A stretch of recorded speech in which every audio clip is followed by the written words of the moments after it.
Students, I am Hardik Sheta from Saraswat International Academy Vapi. आज हम standard 11 subject physics chapter number 7 rotational motion को आगे बढ़ाएंगे। तो आज का टॉपिक है angular velocity and its relation with linear velocity. Angular velocity को हम ओमेगा से डिनोट करते हैं, लीनियर वेलोसिटी को v से। अब एंगुलर वेलोसिटी है क्या, वो ऑलरेडी हमने पढ़ा था कौन से टॉपिक में, सर्कुलर मोशन। ठीक है, सर्कुलर मोशन कौन से चैप्टर में था, चैप्टर नंबर 4 में, मोशन इन अ प्लेन। ठीक है, तो एंगुलर वेलोसिटी क्या है, डेफिनेशन क्या है, ये सब हमें पता है। यहाँ पे मैं फॉर्मूला लिख देता हूँ, ओमेगा इक्वल टू हम क्या करेंगे, angular displacement upon time duration. जैसे लीनियर वेलोसिटी के लिए linear displacement upon time duration करते थे। ठीक है, तो यहाँ पे angular displacement upon time duration रहेगा ओमेगा। अब जो हमने बात की थी वो किसके लिए थी, एक पॉइंट के लिए था, मतलब एक सर्कुलर पाथ के ऊपर एक पॉइंट है, वो मतलब एक पार्टिकल है वो मूव कर रहा है। ठीक है, बट अगर पूरी ऐसी रिजिड बॉडी हो तो फिर सबके लिए ओमेगा कैसे निकालें। तो याद रखो, यहाँ पे सबके लिए ओमेगा निकालने की ज़रूरत नहीं है। क्यों? क्योंकि हम दो अलग अलग पॉइंट कंसिडर करते हैं। सपोज यहाँ पे P, यहाँ पे P डैश। जो P ने सर्कल बनाया वो इतना बड़ा है, देखो दिख रहा है आपको। और ये जो P डैश है वो अपना सर्कुलर पाथ कंप्लीट करेगा इतने से पाथ में। तो यहाँ पे लीनियर वेलोसिटी दोनों के लिए डिफरेंट है, मतलब Vp is not equal to Vp dash. दो पोजीशन के लिए अगर कोई रिजिड बॉडी है तो दो पोजीशन के लिए लीनियर वेलोसिटी डिफरेंट होगी। क्यों? क्योंकि दोनों ने जो डिस्टेंस ट्रैवल किया है वो डिफरेंट है। ठीक है, क्योंकि डिस्टेंस है वो 2πr से मिलेगा, तो लीनियर स्पीड यहाँ पे दोनों के लिए डिफरेंट आपको मिलेगी। बट ओमेगा की अगर मैं बात करूँ, ओमेगा की बात करूँ तो omega P is equal to omega P dash. क्यों? क्योंकि दोनों ने सेम टाइम में अपना सर्कल फिनिश किया। तो इसके लिए एंगुलर डिस्प्लेसमेंट कितना रहेगा, डेल्टा थीटा इक्वल टू 2π। और इसके लिए एंगुलर डिस्प्लेसमेंट कितना रहेगा, डेल्टा थीटा इक्वल टू 2π। देखो यहाँ पे लीनियर डिस्टेंस दोनों के लिए अलग अलग हैं, बट एंगुलर डिस्टेंस दोनों के लिए सेम है, दोनों के लिए 2π है। इसीलिए ओमेगा है वो दोनों के लिए सेम आएगा, मतलब angle formed per unit time for both the point P and P dash is equal. Angle अगर सेम है तो सेम टाइम ड्यूरेशन में सेम एंगल बनाते हैं, इसलिए हम बोल सकते हैं कि उन दोनों के पास सेम एंगुलर वेलोसिटी है। दूसरी बात, यहाँ पे मैंने वर्ड यूज़ किया एंगुलर लीनियर वेलोसिटी। अब आप बोलोगे कि लीनियर वेलोसिटी भी दोनों के लिए सेम होना चाहिए, क्योंकि एक के लिए डिस्प्लेसमेंट है 0, दूसरे के लिए डिस्प्लेसमेंट है 0। तो याद रखो, अगर आप पूरा पाथ कंसिडर करते हो तो लीनियर वेलोसिटी नहीं बोल सकते, बोलना पड़ेगा average linear velocity. Instantaneous linear velocity दोनों के लिए डिफरेंट है। क्यों? इंस्टेंटेनियस वेलोसिटी मतलब एक ही पोजीशन के लिए, तो ये ज़्यादा फास्ट जाएगा, ये थोड़ा स्लो जाएगा, इसलिए इंस्टेंटेनियस लीनियर वेलोसिटी दोनों की डिफरेंट। यहाँ पे इंस्टेंटेनियस एंगुलर वेलोसिटी दोनों के लिए सेम। क्यों? ये जितने तेज़ी से एंगल फॉर्म करेगा उतना ही तेज़ी से ये फॉर्म करेगा। डिस्टेंस कम ट्रैवल कर रहा है, but angle formed at centre दोनों के लिए सेम है। ठीक है, तो रिजिड बॉडी में पूरी बॉडी के अलग अलग पार्टिकल्स के लिए अलग अलग एंगुलर वेलोसिटी निकालने की ज़रूरत नहीं है। एंगुलर वेलोसिटी सबके लिए सेम रहेगी। लीनियर वेलोसिटी सभी पोजीशन के लिए डिफरेंट हो सकती है। ओके, तो अभी यहाँ पे अगर ये देखो, ये एवरेज एंगुलर वेलोसिटी है। अगर मुझे इंस्टेंटेनियस चाहिए तो if delta T is very small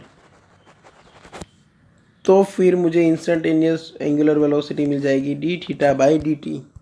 अब सोचो यहाँ पे जो एंगल फॉर्म हो रहा है वो क्या है, डेल्टा थीटा इक्वल टू मैं आर्क अपॉन रेडियस लिख सकता हूँ, मतलब आर्क ये और रेडियस ये,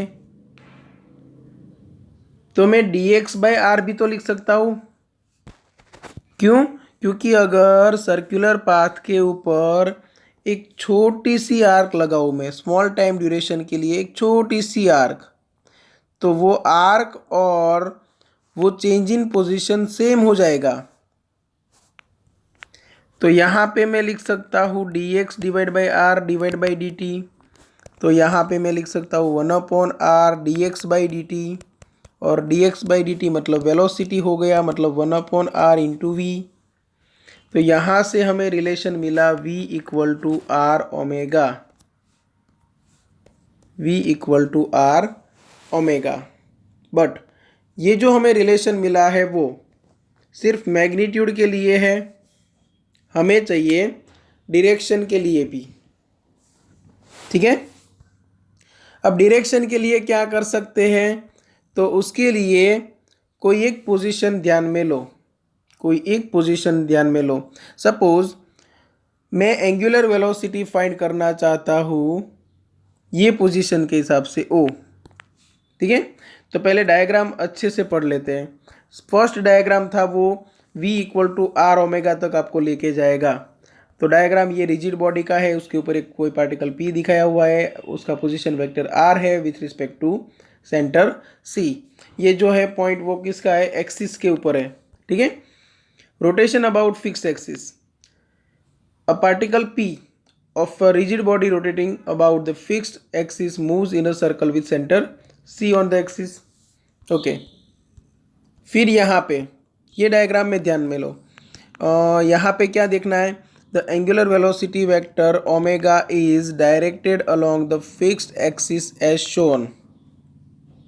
ठीक है, the linear velocity of the particle at p is v equal to omega cross r। It is perpendicular to both omega and r and is directed along tangent to the circle described by the particle। ये हमें prove करना है अभी, हाँ, कि जो linear velocity है वो ओमेगा क्रॉस आर की हेल्प से मिलती है, और ओमेगा क्रॉस आर की डायरेक्शन है वो डायरेक्टेड टूवर्ड्स टेंजेंशियल डायरेक्शन है। तो वो हमें एक बार चेक करना है। ओमेगा की डायरेक्शन कैसे निकाले, क्योंकि ओमेगा हमें पता है वेक्टर क्वांटिटी है। ओमेगा की डायरेक्शन कैसे निकालें, तो सपोज एक बॉडी ऐसे मूव कर रही है। ठीक है, जो बॉडी की मूवमेंट है वो ऐसे है, तो उसी डायरेक्शन में अपनी राइट हैंड का थंब आप है वो रखो। समझो राइट हैंड फिंगर्स जो है आपकी, राइट हैंड की जो चारों उंगलियां है आपकी, वो ऐसे घुमाओ, तो आपको जो थंब है उसकी डायरेक्शन ये मिलेगी। ठीक है, तो अभी ये ऑनलाइन लेक्चर है तो मैं आपको साफ साफ नहीं दिखा पाऊँगा, आपको खुद को ये करना पड़ेगा कि ये डायरेक्शन में अपनी फिंगर्स घुमाओ यहाँ पे हाथ रख के, और वो भी राइट हैंड। ठीक है, राइट हैंड ऐसे रख के उंगलियाँ घुमाओगे तो आपका जो थंब है वो ये डायरेक्शन में जाएगा। तो जिस डायरेक्शन में आपका थंब जाता है वो डायरेक्शन होगी एंगुलर वेलोसिटी ओमेगा की। क्लियर? सेम वे अगर बॉडी ऑपोजिट डायरेक्शन में रोटेट कर रही है तो ऐसे उंगलियां घुमाओ। ठीक है, ऐसे उंगलियां घुमाने के लिए आपको राइट हैंड थंब है उसकी डायरेक्शन चेंज करनी पड़ेगी। राइट हैंड थंब की डायरेक्शन आपको ये मिलेगी। ठीक है, तो परपेंडिकुलर टू दिस प्लेन, ये जो प्लेट है उसका जो प्लेन है उससे परपेंडिकुलर, और आपको ये डायरेक्शन मिलेगी। ठीक है, तो ऐसे मिलेगी आपको ओमेगा की डायरेक्शन। अभी मुझे चाहिए ओमेगा क्रॉस आर। ठीक है, इसलिए मैं क्या कर रहा हूं, तो अभी मैं ओमेगा निकालूंगा विथ रिस्पेक्ट टू ओ। ठीक है, मान लो कि कोई एक पार्टिकल P है, चाहे उसका सर्कल का सेंटर ये है, बट उसका पोजीशन वेक्टर हमें ओरिजिन O से सपोज दिया हुआ है, क्योंकि हम पोजीशन तो कहीं से भी ले सकते हैं, तो हमने पोजीशन सिलेक्ट की है विथ रिस्पेक्ट टू O। अब देखते हैं कि ओमेगा क्रॉस R हमें कहाँ तक लेके जाता है। तो मैंने किया ओमेगा क्रॉस R, चलो कोई बात नहीं। तो ओमेगा क्रॉस R करने के लिए ओमेगा क्रॉस R वेक्टर, देखो R वेक्टर के लिए आपको यहां से यहां तक जाना है ना। तो वेक्टर एडिशन के लॉ के हिसाब से मैं पहले यहां से इस तरफ जाऊं, फिर यहां से इस तरफ जाऊं तो भी चलेगा। तो मैं क्या करता हूं, ओ सी प्लस सी पी कर देता हूं। ओ से पहले सी गया, फिर सी से पी गया, मतलब ओ से पी पहुंच गए। और विथ वेक्टर है, यहाँ पे आपको ऐसे नहीं सोचना है कि इसका तो मैग्नीट्यूड इन दोनों के एडिशन के मैग्नीट्यूड से तो ज़्यादा अलग होगा, ऐसा बिल्कुल नहीं सोचना है, क्योंकि हम यहाँ पे मैग्नीट्यूड नहीं ले रहे हैं। मैंने यहाँ पे क्या लिया है, R vector equal to O C vector plus C P vector. अब मैं आर का मैग्नीट्यूड निकालूँ तो मुझे अंडर रूट करना पड़ेगा O C square plus C P square. तो हो गया ना, ये पाइथागोरस का जो प्रिंसिपल था उसको ये फॉलो कर रहा है, तो ये वही हो गया। ठीक है, तो यहाँ पे मैंने कर दिया omega cross O C vector plus omega cross C P vector. तो ओमेगा क्रॉस ओ सी क्या आएगा, सोचो। ओमेगा क्रॉस ओ सी आएगा जीरो वेक्टर। क्यों? क्योंकि ओमेगा कौन सी डायरेक्शन में, देखो यहाँ पे, तो ये जो पार्टिकल आपको नजर आ रहा है वो ऐसे सर्कुलर मोशन में है, ऐसे। अब एक प्लेन में ऐसे उंगलियां घुमाओगे तो ओमेगा की डायरेक्शन परपेंडिकुलर टू प्लेन और ये अपवर्ड डायरेक्शन मिलेगी। चलो अपवर्ड डायरेक्शन मिल गई। अब सीपी की डायरेक्शन क्या है, तो सॉरी ओसी की डायरेक्शन, तो ओसी की डायरेक्शन है वो ओमेगा की डायरेक्शन में ही है, मतलब angle between omega and OC बनेगा ज़ीरो, और क्रॉस प्रोडक्ट में साइन ज़ीरो इक्वल टू मिल जाएगा आपको ज़ीरो। तो बचा क्या, omega cross C P vector.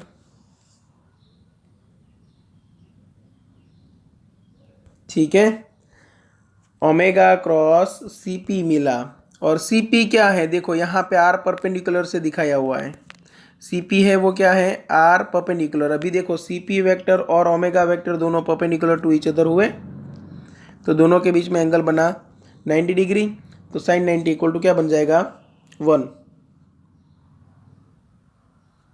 ठीक है, तो ये बन गया omega cross C P vector, मतलब आर परपेंडिकुलर वेक्टर। ठीक है, ओमेगा क्रॉस आर वेक्टर लोगे तो उसकी वैल्यू मिलेगी ओमेगा क्रॉस आर परपेंडिकुलर। अभी मैं मैग्नीट्यूड निकालना चाहूँ तो magnitude of omega cross R perpendicular, तो ओमेगा का magnitude omega R perpendicular as it is, और दोनों के बीच में एंगल 90 डिग्री, तो साइन 90 इक्वल टू क्या बन जाएगा, 1। तो ओमेगा इंटू आर परपेंडिकुलर, तो ये क्या बन गई, वेलोसिटी, क्योंकि v equal to R omega हमने यहाँ पे भी देखा था।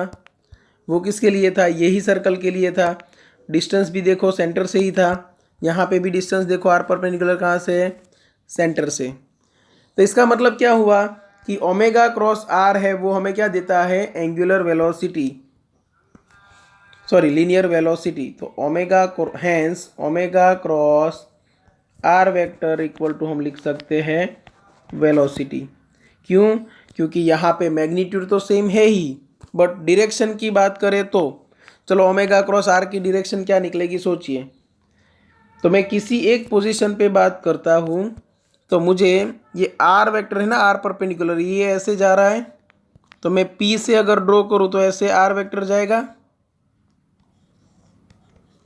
और ओमेगा का वेक्टर ड्रॉ करूँ तो ऐसे जाएगा। अब मैं ओमेगा क्रॉस आर करूँ, मतलब यहाँ से इस तरफ राइट हैंड उंगलियाँ घुमाऊँ, ठीक है। जो आपका राइट हैंड है उसकी फिंगर्स ऐसे टर्न करो ओमेगा से आर की ओर, तो आपको जो आपका थंब है वो पेज के अंदर जाता हुआ नजर आएगा। अब पेज के अंदर जाता है इसका मतलब क्या हुआ कि ये जो सर्कल है जो एक प्लेन में घूम रहा है, यहाँ से ये पार्टिकल पेज के अंदर जा रहा है, यहाँ से पार्टिकल पेज से बाहर आ रहा है। तो यहाँ से अंदर गया मतलब ये वेलोसिटी कौन सी हो गई, v, उसकी इंस्टेंटेनियस लीनियर वेलोसिटी हो गई। मतलब ओमेगा क्रॉस आर से हमें इंस्टेंटेनियस वेलोसिटी ऑफ पार्टिकल मिलेगी विथ डायरेक्शन, ठीक है। इसलिए रिलेशन बना v equal to omega cross R, ये अच्छे से याद रखना है, ठीक है। और मैंने यहाँ पे सिर्फ आपको डायग्राम एंड डेरिवेशन एंड थोड़ा एक्सप्लेनेशन कराया है। आपको टेक्स्ट बुक का एक वर्ड टू वर्ड पढ़ना है अच्छे से और नोट्स में अच्छे से कॉपी करना है, ठीक है। आपको जितने भी इम्पोर्टेंट पॉइंट्स लगे उनको शॉर्ट आउट करो और अच्छे से लिख लो। और यहाँ पे मैंने जितना लिखा हुआ है स्क्रीन पे वो कंपलसरी आना चाहिए, ठीक है। चलो एंगुलर एक्सेलरेशन से स्टार्ट करते हैं।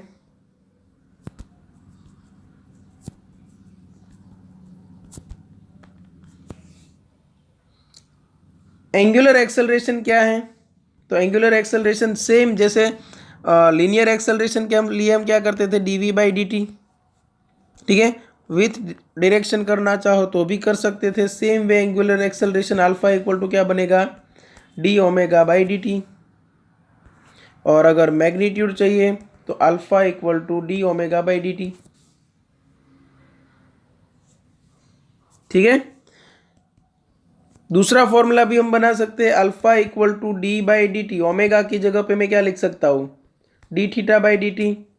तो ये बन गया फॉर्मूला d²θ/dt²। ये भी एक फॉर्मूला है,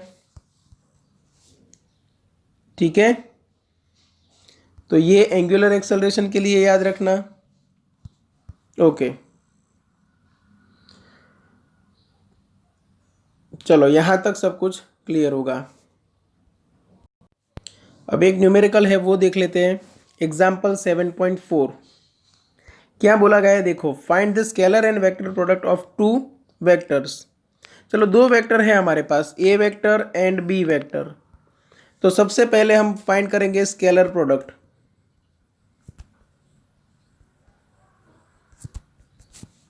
अब स्केलर प्रोडक्ट में क्या करना है, सिर्फ ए डॉट बी। तो A vector dot B vector equal to, चलो क्या करेंगे, 3i cap minus 4j cap plus 5k cap. Dot product में आएगा 2i cap plus j cap minus 3k cap. तो यहाँ पे बना 2 3 जार -6। देखो करना क्या है, x कंपोनेंट का ही मल्टीप्लिकेशन करना है, क्योंकि जब हम x कंपोनेंट का y कंपोनेंट के साथ डॉट प्रोडक्ट निकालेंगे तब i dot j perpendicular to each other, तो cos 90 इक्वल टू 0 हो जाएगा, ठीक है। तो i का मल्टीप्लिकेशन j का मल्टीप्लिकेशन k वाले कंपोनेंट का k वाले के साथ मल्टीप्लिकेशन और सबका एडिशन। तो यहाँ पे -4 इंटू माइनस प्लस 1 तो -4 होगा, प्लस 5 इंटू -3 तो ये -15 होगा, ठीक है। तो यहाँ पे जो स्केलर प्रोडक्ट है वो निकलेगा -25। ये बन गया -25। चलो अभी वेक्टर प्रोडक्ट निकाल लेते, ए क्रॉस बी। जैसे मैंने आपको बताया था, आपको क्या करना है, मोड में i cap j cap k cap रख देना है। उसके बाद ए क्रॉस बी अगर करना है तो ए के कंपोनेंट्स पहले लिख दो, 3 -4 5। तो यहाँ पे मैंने लिख दिया 3 -4 और ये 5, ओके। और यहाँ पे -2 1 -3 -2 1 -3। सॉल्यूशन कैसे करें, तो उसके लिए भी मैंने आपको डिटर्मिनेंट के लिए सिखाया था आपको कि आई कैप से स्टार्ट कर रहे हो आप, तो आई कैप और जे कैप वाला टर्म निकाल दो पूरा, मतलब एक आई कैप जिस कॉलम में है उसको निकाल दो, आई कैप जिस रो में है उसको निकाल दो। जो बाकी बचा उसमें यहाँ पे क्रॉस मल्टीप्लिकेशन कर दो।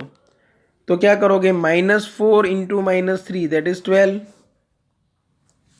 और फिर ऐसे क्रॉस मल्टीप्लिकेशन करो तो माइनस क्या आएगा, 5 इंटू 1 5। ओके, अभी मैं स्टार्ट करूँगा जे कैप से, तो ये कॉलम ये रो निकल गई। सेकेंड जो है वहाँ पे मुझे माइनस लगाना है, तो मैंने क्या किया, माइनस जे कैप, यहाँ पे 3 इंटू -3 क्या आएगा, 3 इंटू -3 क्या आएगा, -9, -2 इंटू 5 तो -10। बट ये जो रूल का माइनस है वो तो आपको लगाना ही है, वो भूल मत जाना, ठीक है। चलो अभी मुझे करना है के कैप से, तो के कैप ये कॉलम में है ये रो में है, मैंने निकाल दिया। अब जो बाकी बचा उसमें क्या करना है, 3 into 1 3 minus 4 2 jar 8, minus minus plus हो गया, तो मैंने यहाँ पे रख दिया 8। तो ये मेरा आंसर बनेगा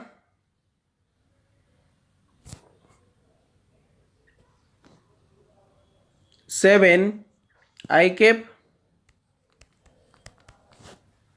माइनस जे कैप और -5 के कैप। ये मुझे क्या मिला, ए क्रॉस बी। अगर आपको बी क्रॉस ए चाहिए तो इससे ऑपोजिट होगा, मतलब आएगा -7 आई कैप प्लस जे कैप प्लस 5 के कैप, ठीक है। चलो तो ये न्यूमेरिकल भी हो गया। नेक्स्ट लेक्चर में हम टॉर्क एंड एंगुलर मोमेंटम से सिलेबस को आगे बढ़ाएंगे। यहाँ तक अगर किसी को कोई डाउट है तो कांटेक्ट कर सकते हो, ठीक है। चलो यहाँ तक रखते हैं, थैंक यू।